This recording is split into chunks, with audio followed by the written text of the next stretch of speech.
The traditional Chinese character party consists of two radicals, advocate and black. Confucius said, "The superior man has friends but does not belong to a clique."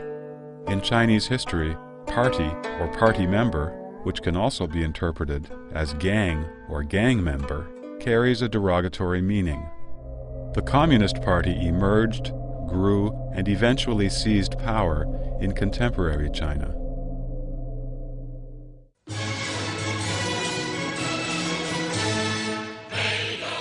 The CCP has constantly instilled into the people's minds that history chose the CCP, and that, without the CCP, there would be no new China. Did the Chinese people choose the Communist Party, or did the Communist Party gang up and force the Chinese people to accept it?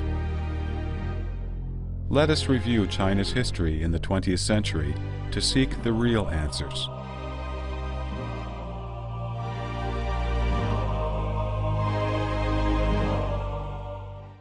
From the late Qing dynasty, China experienced tremendous external shocks and extensive attempts at internal reform.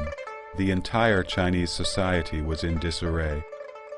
Discontented with the then reality, many people with lofty ideals wanted to save the country and its people, and looked for a solution. When the British and French styles failed, they switched to the Russian method. Like people who turn to any available doctor in times of illness, they did not hesitate to prescribe the most extreme remedy for the illness, in the hope that China would quickly become strong. Some people advocated anarchism, others proposed to overthrow the doctrines of Confucius, and still others suggested bringing in foreign culture. In 1918, the first Communist Party in the world was officially formed in Russia. In order to achieve the revolutionary goal of conquering the whole world, the Soviet Union established the Far Eastern Bureau in 1920. It then started to look for comrades in China. The idea of using violent revolution to seize political power, lifted from the theory of Marxism-Leninism, appealed to the anxious minds of the group of young people. Under such circumstances, communism, a completely foreign concept, was introduced into China. The founders of the CCP did not realize that the deity they had introduced from the Soviet Union was in reality an evil specter, and the remedy they sought for strengthening the nation was actually a deadly poison. It was not an easy task to introduce the foreign and evil specter into China, a country with a history of 5,000 years of civilization. The CCP deceived the populace and the intellectuals with the promise of the so-called communist utopia. The CCP inherited communism's denial of private ownership, imported Lenin's theory of violent revolution, and adopted the Industrial Revolution's destruction of belief. At the same time, the CCP inherited and further strengthened the worst parts of the Chinese monarchy. The Communist Party presented the fantasy of a communist paradise as the truth, and aroused people's enthusiasm to fight for it. Employing such an absolutely absurd idea, the CCP severed the connections between humanity and Earth and cut the lifeline that connects the Chinese people to their ancestors and national traditions. By summoning people to give their lives for communism, the CCP strengthened its ability to do harm. The communist movement was introduced to China as an experiment. The CCP's success in defeating other theories and eventually gaining control of the entire Chinese nation comes from its cruel, evil, and violent nature. The history of the CCP is a process of its accumulation of every kind of wickedness. In this process, the CCP has continuously perfected its 9 inherited traits: evil, deceit, incitement, fighting, robbery, unleashing the scum of society, espionage, elimination, and control. Responding to continuous crises, the CCP has consolidated and strengthened the means and extent to which these malignant characteristics have been playing out. 10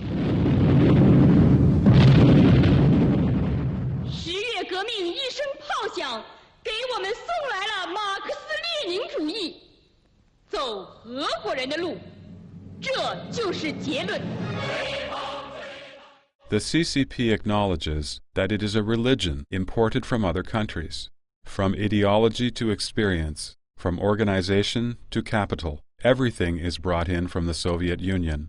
It carried out the imperialism of the Russian Red Army, following the Soviet Party on everything. From the beginning, the CCP was a traitorous party. In July 1921, the CCP was officially formed. As the China branch of the Comintern, the CCP began to receive funding from the Comintern, beginning in October 1921. According to statistics available from declassified party documents, during the period from 1924 to 1927, the contribution from the Comintern averaged around 20,000 yuan per month. At the Second National Congress of the CCP in July 1922, there were only 195 CCP members across all of China. The Comintern criticized the CCP for not working diligently. Based on the All-Russian Communist Party's experience, it ordered the CCP to join the KMT. The CCP made itself bigger and more powerful through the KMT and won people's hearts through participating in the National Revolution movement. With the support of the Soviet Union, the CCP wantonly seized political power within the KMT during the alliance. Among the KMT ministers, CCP member Tan Pingshan became the minister of the Central Personnel Department. Mao Zedong assumed the position of acting minister of the Propaganda Department. Zhou Enlai held the position of director of the political department of the Huangpu Military Academy. Lin Zuhan was the minister of rural affairs. Many communists served as KMT party representatives at various levels of the National Revolutionary Army. The number of the CCP members increased dramatically from 420 in 1923 to 30,000 by 1928. The CCP members who joined the KMT did not obey the KMT rules. They publicly aired their views, attacking the KMT. They breached their promises and organized and expanded an underground CCP within the KMT. In January 1925, when the CCP only had 994 members, it had already raised the question of who would have leadership in China. Had Sun Yat-sen not died, he, instead of Chiang Kai-shek, would have been the target of the CCP in its quest for power. Human nature universally repels violence. Violence makes people insane, ruthless, and tyrannical. Marxist-Leninist violent revolution and dictatorship of the proletariat promote power politics and proletarian domination. Proletarians use violent struggles to seize political power. The Communist Manifesto clearly declared that their ends could be attained only by the forcible overthrow of all existing social conditions. That is, to use violent revolution to destroy the old state apparatus and to establish a dictatorship of the proletariat. This is the root of evil in Marxism and Leninism. Evil is the main character trait that the Marxist-Leninist specter passed on to the CCP. It is the root of all evils.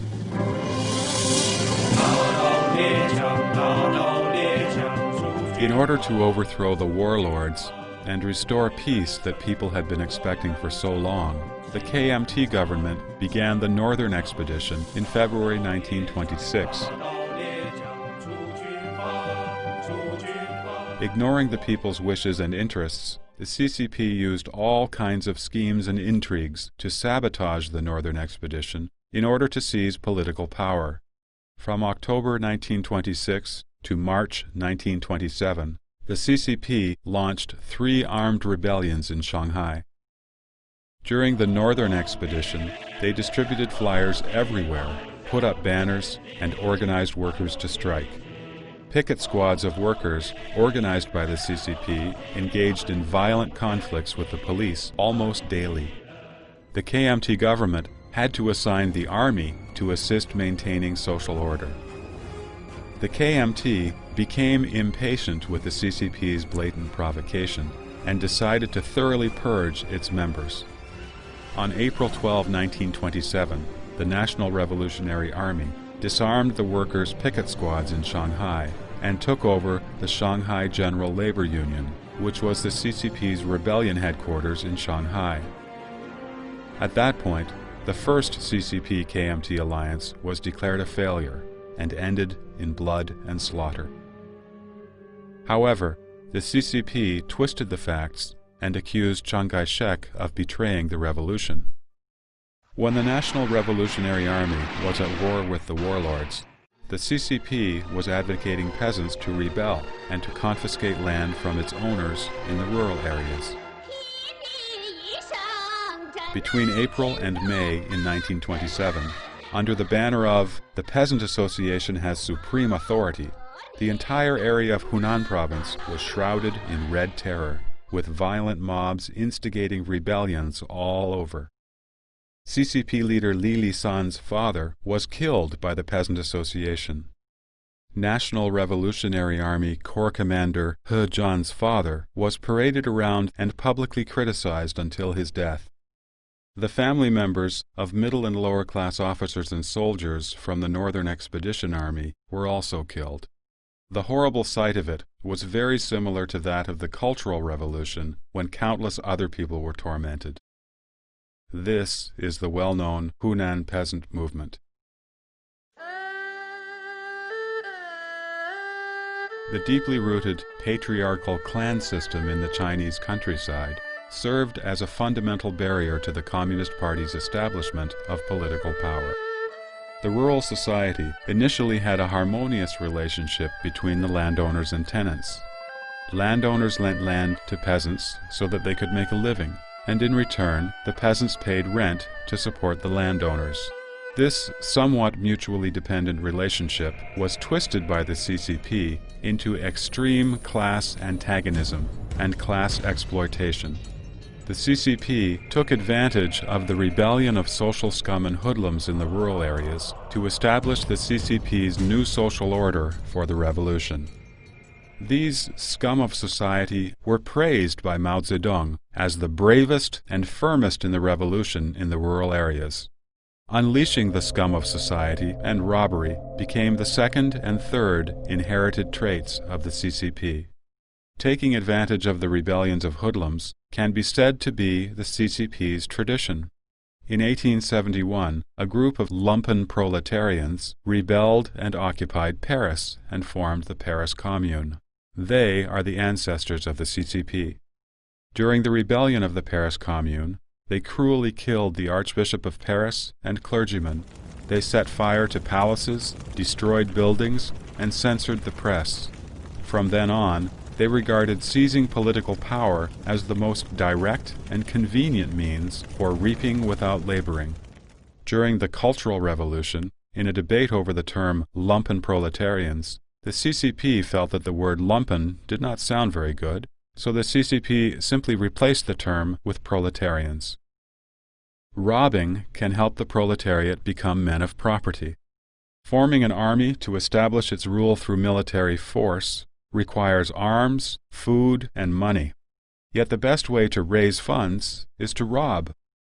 The Red Army kidnapped the rich in counties of western Hubei province and held their families ransom for continued monetary support until the families were drained of their resources. Only then were the hostages sent home, many at their last gasp. Is there any difference between these actions and those of bandits? In his investigative report on the peasant movement in Hunan, Mao Zedong said the following: "It is necessary to create terror for a while in every rural area. Otherwise, it would be impossible to suppress the activities of the counter-revolutionaries in the countryside." Many of their deeds in the period of revolutionary action were in fact the very things the revolution required. Revolution, a word that has been given a positive implication by the CCP, has always been regarded as a synonym for the most advanced and the most just. For several decades, under the name of revolution, the CCP has conducted countless of the most evil and despicable deeds. In August 1927, the CCP within the KMT Revolutionary Army initiated the Nanchang Rebellion, which was quickly suppressed. In September, the CCP launched the Autumn Harvest Uprising, and it was suppressed as well. The CCP began to implement a network of control by establishing party organizations at even the smallest grassroots level in the countryside. In October 1930, after exterminating the remaining warlords, the National Revolutionary Army began to encircle and annihilate the CCP's Soviet areas, which lasted 4 years. From October 1933 to January 1934, the CCP suffered a total defeat in its fifth sally. The CCP lost its rural strongholds one after another. With its base areas continually shrinking, the main Red Army had to flee. This was the true origin of the 7,500-mile-long Long March. The CCP trumpeted the Long March as a Chinese revolutionary fairy tale, but it is actually the most dishonorable phase of the CCP history. The so-called anti-Japanese northbound operation was a complete and obvious lie. Pretending to be righteous, the CCP could only rely on lies. Deceit is the fourth evil inherited trait of the CCP. At that time, the Japanese army was mainly in the plains of north and northeastern China. Yet the CCP traveled to the plateau region of Shanbei, which was poles apart from where the Japanese actually were. In fact, the actual route of the Long March was toward the south and west. The CCP Central Red Army first fled south to western Hunan Province, attempting to unite with the No. 2 and No. 6 Red Army and to establish its rule through military force. Met with defeat, the Red Army then fled to northwest Sichuan to unite with Zhang Guotao. By the time they finally arrived in northern Shanxi Province, the main force of the Central Red Army had decreased from 80,000 people to 6,000. During the Sino-Japanese War, the CCP cried out to resist the Japanese. On the other hand, it hid in the enemy's rear areas. The CCP completely left the KMT army alone on the front lines. During the Sino-Japanese War, the KMT lost over 200 marshals, while the commanding officers of the CCP side bore nearly no losses. During the entire Sino-Japanese War, the only major battles the CCP fought were the Pingxing Pass Battle and the 100 Regiment Battle. In the Pingxing Pass Battle, the CCP was neither the leader nor the predominant force. In fact, the CCP troops merely ambushed Japanese supply units. The 100 Regiment Battle that the CCP later boasted about was at that time criticized in an internal document. It had violated the strategic policies of the party's Central Committee and caused extremely negative influences. In reality, the battle simply revealed the CCP's military strength. This made it difficult for the party to continue its policy of focusing only on expanding itself. This was one of the reasons why Peng Dehuai, one of the commanders of the battle, was condemned and purged from the central government during the Cultural Revolution. Although the CCP claimed to be anti-Japanese to win people's hearts, in reality, the CCP fought shoulder to shoulder with Japanese invaders to defeat the KMT. After the Japanese occupied the city of Shenyang on September 18, 1931, the CCP instigated the people in the KMT-controlled areas to rebel, calling on workers to strike and soldiers to revolt in attempts to overthrow the nationalist government. When the anti-Japanese war broke out in 1937, the KMT had more than 1.7 million armed soldiers. The total size of the CCP army, including the new Fourth Army, did not exceed 70,000 people. The CCP could be eliminated in a single battle. Therefore, during its cooperation with the KMT, the CCP gave priority to the struggle for political power. While the KMT was busy fighting the Japanese, the CCP took advantage of it for themselves. The goal of the CCP was to use this chance to expand its power while conveniently breaking the KMT. On January 24, 1961, Mao Zedong said, when he met with a Japanese government official, "It is because the Japanese army took half of China that caused the Chinese people to understand, to take up arms and fight, and establish many anti-Japanese resistance bases. It created the conditions for victory in the so-called War of Liberation. So the Japanese warlords and monopolistic capitalists have done a good deed. If I had to thank someone, I'd thank the Japanese warlords." No wonder the historians of the CCP say the 8-year anti-Japanese war established the fundamentals for the victory of the Liberation War. Espionage is the 5th inherited trait of the CCP. Infiltration, sowing dissent, and disintegration and replacement are the unique methods it used to incite rebellion and seize power. The Xi'an incident is a typical example. In December 1936, Zhang Shiliang and Yang Hucheng, 2 KMT generals, kidnapped Chiang Kai-shek, the leader of the KMT, in Xi'an. The Xi'an incident helped the CCP escape from the crisis of its own elimination, and also gave the CCP the opportunity to latch onto the KMT government for a second time. According to CCP textbooks, the Xi'an incident was a military coup initiated by Zhang and Yang, forcing Chiang Kai-shek to fight against the Japanese. As a matter of fact, this coup was directly instigated by the CCP. Before the Xi'an incident, many CCP members had already gathered around Yang Hucheng and Zhang Shiliang. Among those working at Yang Hucheng's side, his own wife, Xu Baozhen, was a CCP member and worked in Yang's political department of the army. Xu married Yang Hucheng in January 1928 with the approval of the CCP. CCP member Wang Bingnan was an honored guest in Yang's home at the time. Wang was sent by the Comintern to persuade Yang to detain Chiang Kai-shek. The CCP members around Yang and Zhang directly instigated the coup. At the beginning of the Xi'an incident, the leaders of the CCP wanted to kill Chiang Kai-shek. In order to pin down the Japanese and prevent them from attacking the Soviet Union, Stalin personally wrote to the Central Committee of the CCP asking them not to kill Chiang Kai-shek. The CCP could not destroy the KMT, so the CCP changed its tone. The CCP forced Chiang Kai-shek to accept so-called cooperation a second time, in the name of joint resistance against the army of the Japanese. The Red Army was soon turned into the 8th Root Army, and the nationalist government paid its soldiers and supplied their provisions. The CCP first was like the bad guy, pointing the gun at Chiang Kai-shek, but then turned around and acted like the good guy. One must admire the CCP's unmatched skills of deception. During the 3 years of civil war, the CCP managed to plant a secret agent that Chiang Kai-shek ended up keeping in close confidence. Liu Fei, an undercover agent for the CCP, was the Deputy Minister of Defense. He was in charge of dispatching the KMT army. Before the KMT army found out about their next assignments, the information had already reached the headquarters of the CCP.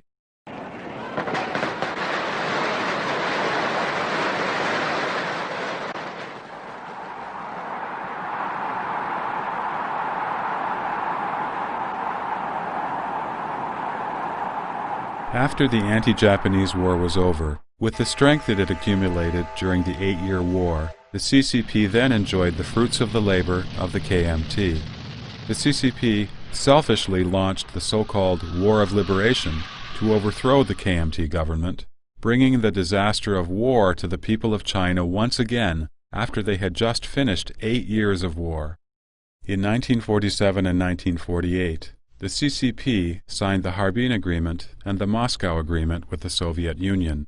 The CCP surrendered national rights and interests and gave away resources from the Northeast in exchange for the Soviet Union's full support in foreign relations and military affairs.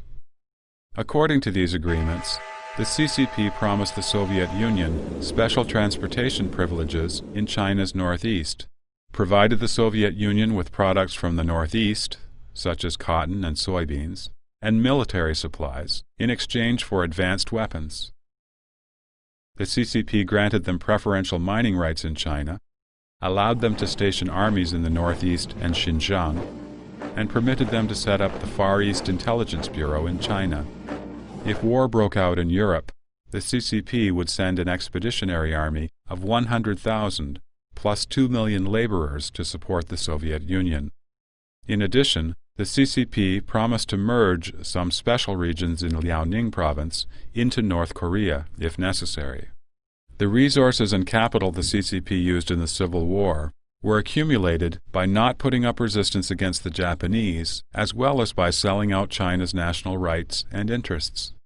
Its coming to power was also at the expense of countless civilian lives.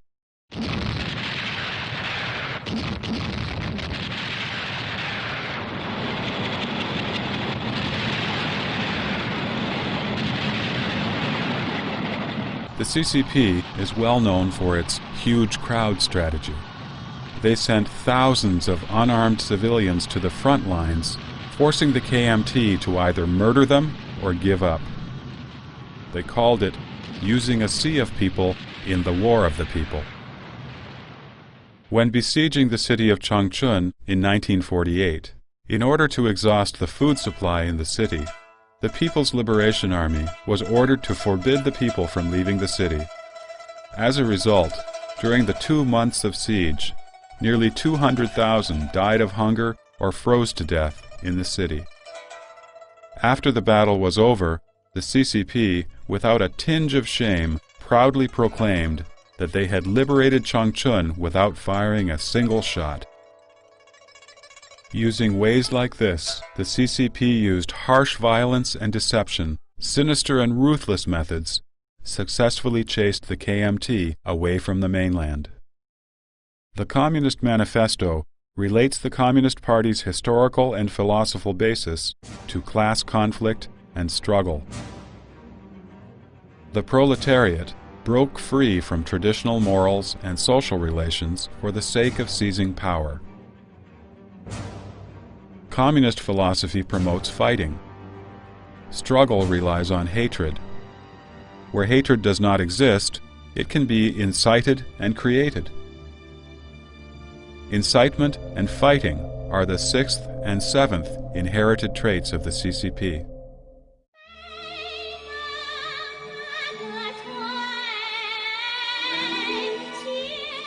A well-known story of class oppression, The White-Haired Girl, was originally a story about a woman immortal. It had nothing to do with class conflicts. But under the pens of the military writers, she became a person who was being persecuted with enormous hatred. They created a landlord to bully the white-haired girl and transformed a classic folktale into a propaganda piece promoting class struggle. The story was then transformed into a modern drama, opera, and ballet.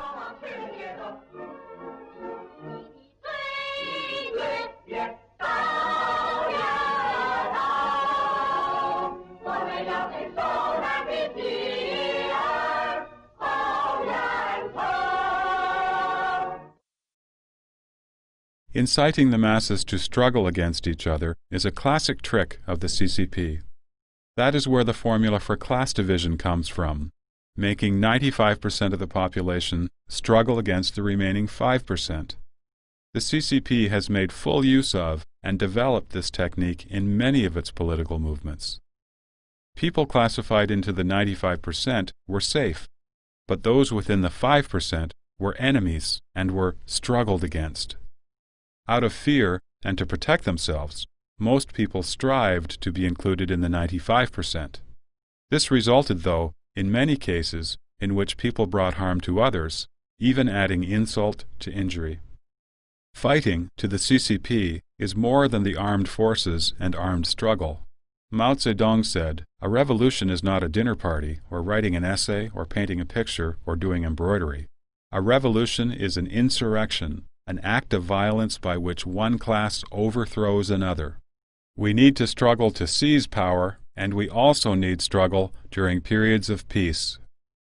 In 1941, the CCP began the so-called rectification movement in Yan'an. It created a model for persecution that is most fearsome.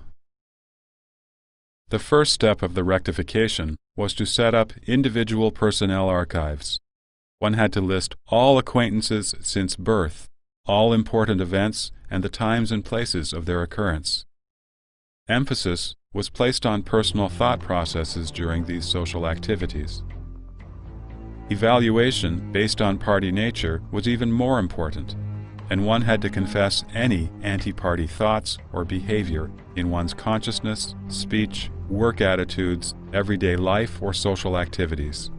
In fact, the rectification movement was a so-called cleansing movement by which Mao Zedong intended to purge and eliminate party dissidents. The CCP used methods of testing everyone. It extorted so-called confessions through torture, resulting in countless frame-ups, false, and wrong accusations. During the rectification, Yan'an was called a place for purging human nature.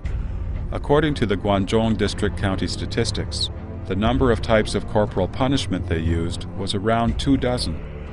The rectification movement was the most horrendous, darkest, and most ferocious power game ever played out in the human world. It blasphemed human civilization and dignity. It distorted human nature and conscience. Under anxiety and fear, people abandoned honor and self-respect. Under intimidation and torture, people betrayed their conscience and friendship. According to a report in the CCP-controlled Liberation Daily newspaper, in Shuishe County, 160 people were said to have repented, more than 280 were said to have confessed, and 190 people were exposed. Even teenage children went up to the stage and confessed that they were spies. In order to protect one's own life, the people stopped expressing their own opinions and began to simply recite quotations from party leaders instead. The rectification movement in Yan'an has since become the template for CCP's political movements. Since its early stages, the CCP has continuously built up its comprehensive theoretical system of genocide. It is composed of the CCP's theories on class, revolution, struggle, violence, dictatorship, political movements, political parties, and more. Elimination is the CCP's 8th inherited trait. The CCP has also done other things with absolute cruelty, similar to the rectification movement in Yan'an. It deprived landlords and capitalists of their property, exterminated the landlord and rich peasant classes, destroyed rank and order in the countryside, kidnapped and extorted the wealthier people, brainwashed war prisoners, and even claimed to reform industrialists and capitalists. It infiltrated and disintegrated the KMT, and it split from the Communist International and betrayed it. It has even threatened its own members with coercion. Everything the CCP did was hard line. Everything mentioned above was based on the CCP theory of genocide. The essential expression of the CCP genocide is the extermination of conscience and independent thought. If Hitler was said to have exterminated the flesh body of human beings, then the CCP not only wants to exterminate the flesh body, but even more so, wants to exterminate the human mind and spirit. Each and every political movement has been to reform the people's mind and brainwash the human spirit. Genocide serves the fundamental interests of the CCP. Under this reign of terror, the CCP will not only eliminate you if you are against it, but it may also destroy you even if you are for it. It will eliminate whomever it deems should be eliminated. Consequently, everyone lives in the shadow of terror, and everyone fears the CCP.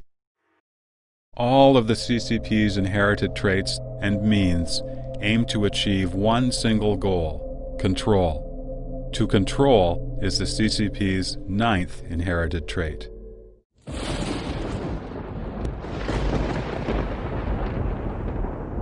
Through its evil actions, the CCP has proved itself to be the natural enemy of all existing social forces. Since its inception, the CCP has struggled through one crisis after another. The perpetual fear for survival has made maintaining its existence and power the highest interest of the party. The party's interest is not the interest of any single party member, nor is it a collection of any individual interests. Rather, the interest of the party as a collective entity overrides any sense of the individual. Party nature is one of the most vicious characteristics of the Communist Party. Party nature overwhelms human nature and conscience, and has the power to make people lose their humanity.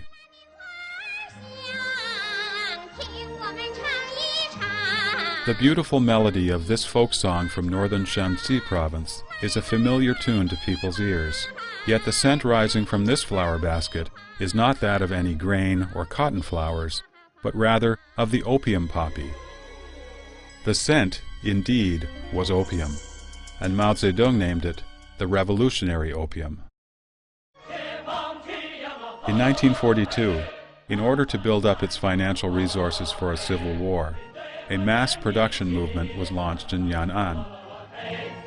The Central Political Bureau of the CCP established an opium production committee led by Ren Bushi, one of the early leaders of the CCP. They, along with the Japanese, sold opium to regions controlled by the KMT, poisoning their own countrymen. In the Vladimirov Diaries, Peter Vladimirov, a representative of the Comintern and a reporter from the TASS news agency based in Yan'an, recorded a statement made by Dong Fa, a member of the Central Political Bureau of the CCP. He said, "In the past, we sent out one truckload of food after another, and we came back with only a small bag of money. Now, we send out small bags of opium to KMT territories, and we actually bring back big bags of money, one after another. We can use the money to buy guns, cannons, and bullets to fight the KMT."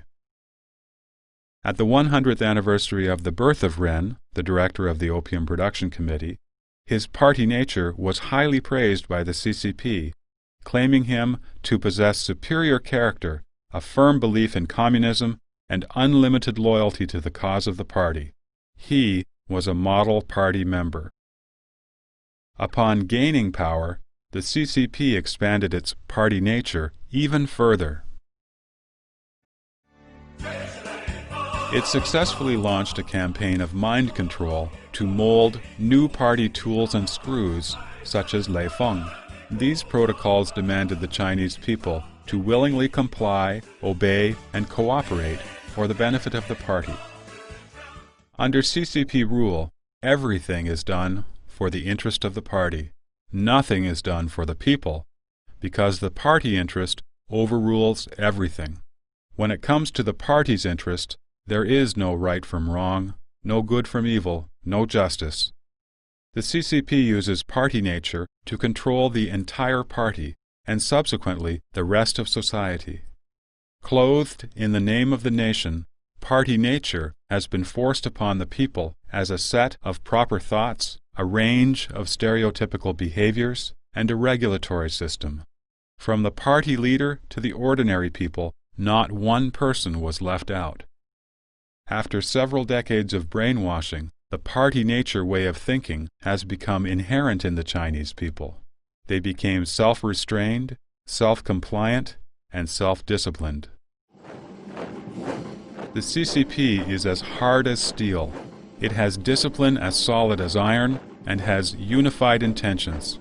All party members are made of special materials, and the actions of all Chinese people must be in unity.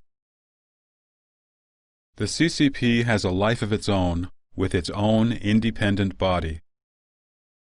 The party runs the officials. It's not the officials running the party. In fact, a majority of the highest party officials, the general secretaries, have, in the end, been labeled anti-communist.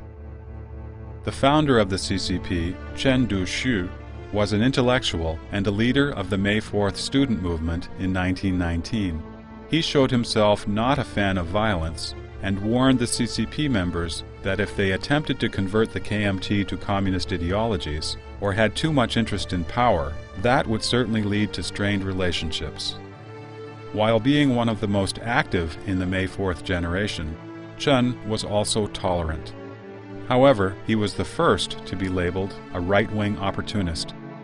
Another CCP leader, Chu Zhubai, believed that the CCP members should engage in battles and fighting, organize rebellions, overthrow authorities, and use extreme means to return the Chinese society to its normal functioning. However, he said before his death, "I left your movement a long time ago. History played a trick, bringing me, an intellectual, onto the political stage of revolution, and keeping me there for many years. In the end, though, I still could not overcome my own notions of gentry. I cannot become a warrior of the proletariat class, after all." The CCP leader Wang Ming, at the advice of the Comintern, argued for unity with the KMT in the war against the Japanese, instead of expanding the CCP base. At the CCP meetings, Mao Zedong and Zhang Wentian could not reveal the truth of their situation. According to the limited military strength of the Red Army, they would not be able to hold back even a single division of the Japanese by themselves. Mao Zedong was forced to remain silent at the meetings. Later, however, Wang Ming was ousted, first for a left-wing deviation and then branded an opportunist of the right-wing ideology. Hu Yaobang, another party secretary, won back support for the CCP from the Chinese people by bringing justice to many innocent victims who had been criminalized during the Cultural Revolution. Still, he was kicked out. Zhao Ziyang wanted to help the CCP in furthering reform, yet his actions brought him dire consequences. So what could each new leader of the CCP accomplish? To truly reform the CCP would imply its death. There is a certain limit, then, on what even the CCP members can do to transform the CCP system. So there is no chance for any true reformation of the CCP to succeed. Many party leaders ended their political lives in tragedy, yet the CCP has survived. In many instances, when the CCP was at its most evil, the highest officials failed in their positions. This was because their extent of evil did not meet the requirements of the party. Only the most evil would meet its requirements. The CCP leaders who survived their positions were not those who could influence the party, but those who could comprehend the party's evil intentions and follow them.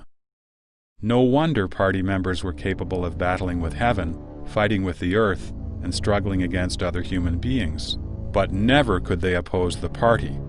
They are the tame tools of the party, or at most, symbiotically related to the party. The CCP has mixed violence, terror, and high-pressure indoctrination to form its theoretical basis, which is then turned into the party nature, the spirit of its leaders, the functioning mechanism of the entire party, and the criteria for the actions of all CCP members. The history of the CCP tells us precisely its illegitimacy. The Chinese people did not choose the CCP. Instead, the CCP forced communism, this foreign evil specter, onto the Chinese people by applying the evil traits that it has inherited from the Communist Party: evil, deceit, incitement, fighting, robbery, unleashing the scum of society, espionage, elimination, and control.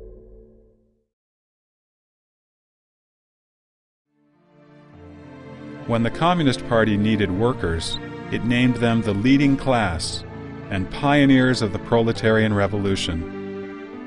But in the end, the workers became the ones who absolutely own nothing. When the Communist Party needed farmers, it praised them, saying, "Without the poor farmers there would be no revolution." It promised land to the tiller. The happiness of the fortunate farmers who were given a piece of land lasted a mere few days. Their land was later taken to establish the people's communes. When the Communist Party was almost exterminated by the KMT, it appealed loudly, "Chinese do not fight Chinese." However, as soon as the anti-Japanese war was over, the CCP turned full force against the KMT and overthrew its government. When the CCP needed the support of democratic parties, it urged that all parties strive for long-term coexistence, be sincere with one another, and share honor and disgrace. But anybody who disagreed with or refused to conform to the party's concepts was eliminated. The Communist Party's political power would not be shared with any other individuals or groups. History tells us never to believe in any promises the CCP makes. If one were to believe the words of the Communist Party in any issue, that issue would be the one that would cost one one's life. Without deceit and violence, the CCP would not be in power.